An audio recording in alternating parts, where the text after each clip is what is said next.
मेरा नाम कीर्ति नंदू है। मुझे लोग .com के नाम से भी पहचानते हैं।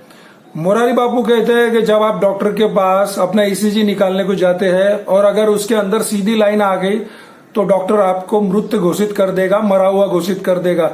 और जिंदगी में ऐसा ही कुछ है दोस्तों, आपकी लाइन ऊपर नीचे चलेगी तो लोग आपको पूछेंगे, सीधी चलेगी तो आपको मरा हुआ समझेंगे। दोस्तों, ये ऊपर नीचे लाइन के अंदर नंबर 1 कैसे रहना है, मैं आपको आज इस वीडियो के द्वारा सिखाऊंगा। आपने अगर मेरी चैनल को सब्सक्राइब नहीं किया है, बेल आइकॉन का बटन नहीं दबाया है तो कृपया करके दबा दीजिए। और अगर आपको ये वीडियो अच्छा लगे तो लाइक करना मत भूलना। दोस्तों, मैं ये कहानी एक भिखारी की बोल रहा हूं। एक भिखारी था जो ट्रेन के डिब्बे के अंदर भीख मांगता था। उसने एक दिन एक सेठ को बैठा हुआ देखा और सेठ के पास गया और बोला कि मुझे 1 रुपया भीख में दे दीजिए। सेठ ने बोला कि तू मुझे कुछ देगा तो ही मैं तेरे को भीख में कुछ पैसे दूंगा, नहीं तो नहीं दूंगा। भिखारी अगले स्टेशन पे उतर गया और सोचने लगा कि मेरे पास ऐसा क्या है जो मैं दूं। जब उसकी नजर बाहर एक बगीचे पे पड़ी और उसके अंदर फूल उगे हुए थे तो उसने सोच लिया कि मैं अभी लोगों को फूल दूंगा और भीख मांगूंगा। अगले दिन से उसने लोगों को फूल देना शुरू किया और भीख लेना शुरू कर दिया। उसका धंधा बहुत चलने लगा और उसको भीख में बहुत पैसे मिलने लगे। थोड़े दिनों के बाद फिर से वही सेठ उसको ट्रेन के डिब्बे के अंदर बैठे हुए नजर आए। वो उस सेठ के पास गया और बोला कि सेठ जी, अभी आप ये फूल लीजिए और मुझे 1 रुपया दीजिए भीख में। सेठ ने खुशी खुशी वो फूल लिया और 1 रुपया दिया। हंसते हंसते सेठ ने बोला कि अरे तू तो व्यापारी बन गया रे। जब भिखारी अगले स्टेशन पे वापस उतर गया तो भिखारी ने सोचा कि सेठ जी ने मुझे ऐसा क्यों बोला कि व्यापारी बन गया। दोस्तों, 6-8 महीने के बाद वापस से वही सेठ जी ट्रेन के डिब्बे के अंदर जा रहे थे। एक सूट पहना हुआ आदमी उसके बाजू में बैठा और उन्होंने बोला कि सेठ जी, आप मुझे पहचानते हैं? मैं वही भिखारी हूं जिसने आपको फूल देने के बाद में भीख लेता था।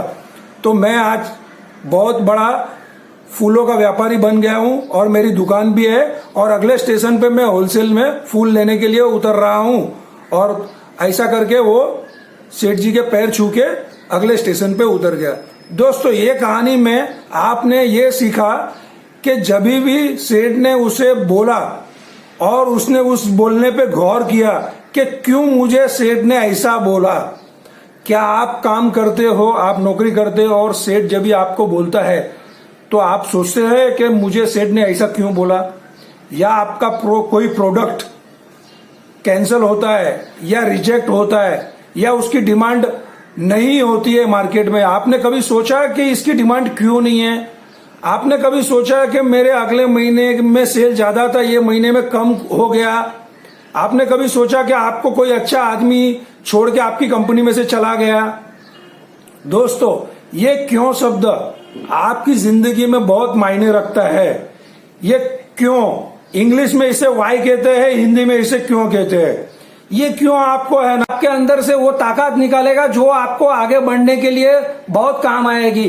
जब जब आप तकलीफ में आओगे, जब जब आपको कोई रिजेक्शन मिलेगा, जब जब आप नीचे की ओर जाओगे ऊपर से, तब तब आप ये सोचोगे कि क्यों मेरे साथ ऐसा हुआ, क्यों मुझे ऐसा बोला, क्यों मेरा प्रोडक्ट नहीं चल रहा है, क्यों दूसरे का चल रहा है, क्यों सेठ ने मेरा पगार नहीं बढ़ाया।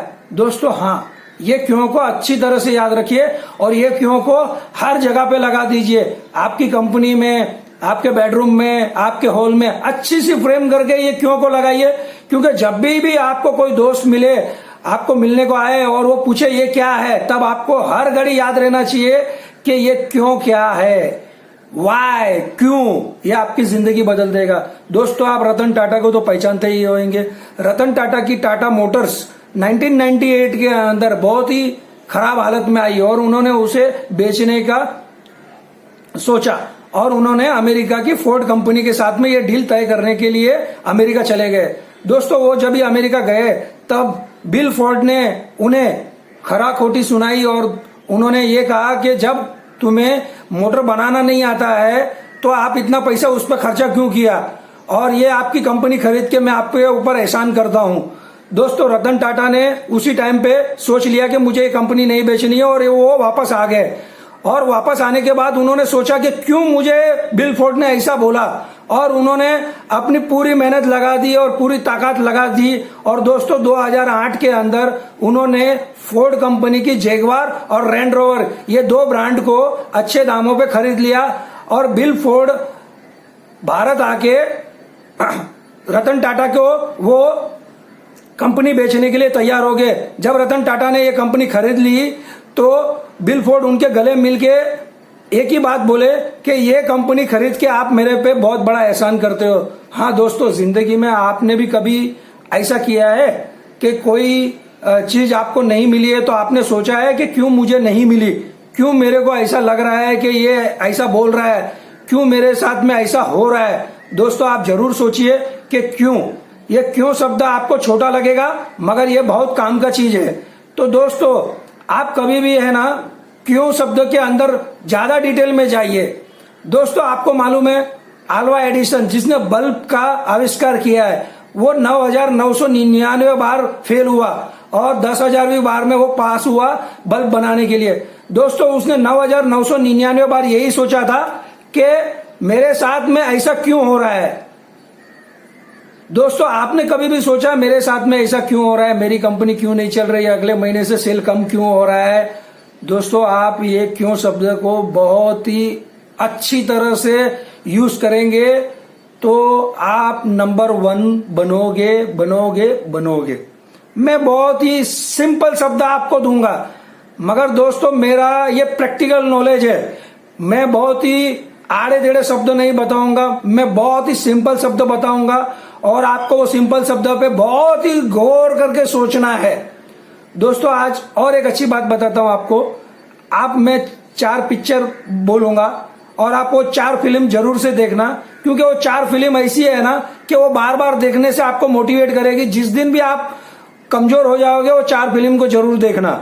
दोस्तों एक फिल्म है बदमाश कंपनी, रुस्तम, किक और दृश्यम। ये 4 फिल्म को आप बार बार देखना। और दोस्तों हाँ ये मत बोलना कि ये मेरा फेवरेट हीरो नहीं है। दोस्तों हमेशा जिंदगी में याद रखना जो भी फेवरेट है ना वो आपको आगे जाने का रास्ता नहीं बताएगा, जो अनफेवरेट है ना वही आपको आगे जाने का रास्ता बताएगा। दोस्तों एक बात याद रख लेना, कभी भी अच्छा टीचर है ना अच्छा आदमी नहीं बनाता और अच्छा सेठ है ना वो अच्छा एंटरप्रेन्योर नहीं बनाता है। कभी भी जो सेठ के पास आप नौकरी करोगे ना वो सबसे बदमाश चाहिए और जिस स्कूल में आप पढ़ोगे ना उसका टीचर सबसे बदमाश चाहिए। तभी है ना वो ऐसा पागल पैदा करता है जो इतिहास रचता है। दोस्तों यही मैं आपको समझाना चाहता हूं और आपको ये वीडियो पसंद पड़ा रहेगा तो जरूर से लाइक करना। दोस्तों हमारे में ये ताकत है कि हम किसी का भी .com फिट कर सकते हैं।